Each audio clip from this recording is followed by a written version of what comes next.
Hello cats and kittens, this is your girl the Black Cat X1 and I'm welcoming you to episode 8 of Nightfall, San Francisco's premier horror show. So let's get started and unwrap these boxes of goodies that I have for you.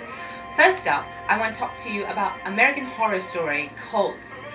It debuted to great anticipation this past Tuesday and it did not fail to deliver. And why? Was it because of the clowns? Was it because of the hysterical woman? No, it was because the true horror, boys and ghouls, was Kai Anderson stands in front of the council meeting in his suit with his man bun. Scary Mary! That was the true scariness. The fact that he's passing himself off as a normal, decent human being.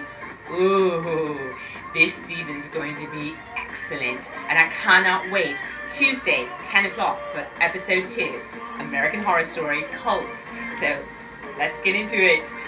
So another thing I want to talk to you about is that I discovered, because they had on Sci-Fi the Z Nation Marathon, I discovered I am a huge Z Nation fan.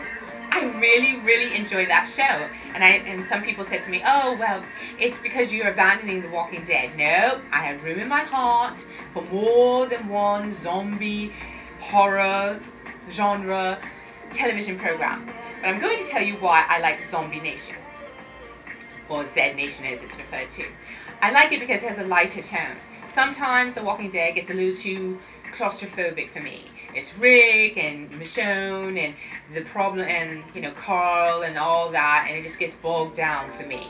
Sometimes it's just like, okay, fight zombies, survive, what's the purpose here? Where are you going with this? Other than that.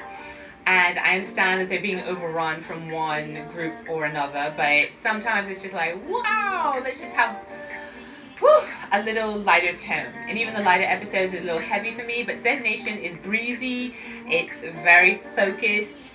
Every episode they have a mission and they're kicking ass and taking names and getting that mission done and accomplished, and I like that. And also I like the fact that Warren is a no-nonsense type of leader, and she's very black and white, and I think in the zombie apocalypse I want to follow somebody who is very black and white.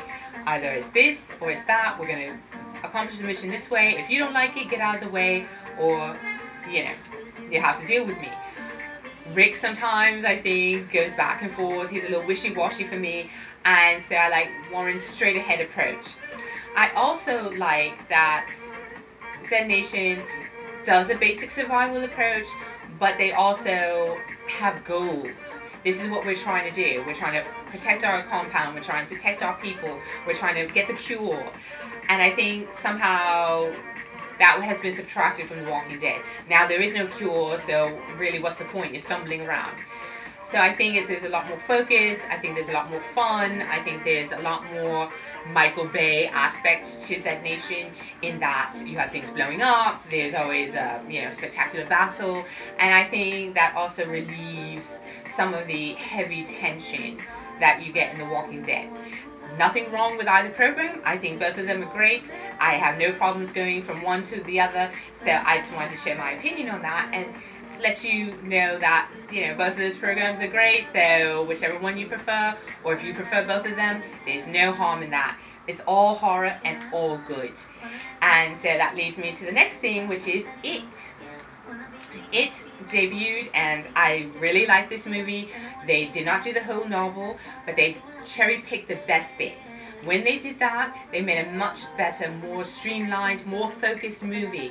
And the clown, I love Tim Curry, so this is no disrespect to him, but the new actor doing the clown is thin. The effects are better, and he really brings the scare factor back into the production. So if you have a chance to see It, you should see it. Judge for yourself. That's my big thing. Don't just take my word for it. Go see for yourself. I also want to talk to you about Fear the Walking Dead. Now, Fear the Walking Dead, I really like that show. Season 1 was great. Season 2 had its ups and downs, but I'm looking forward to Season 3 because, for example, I like the fact that it's set in the West Coast. and also Mexico.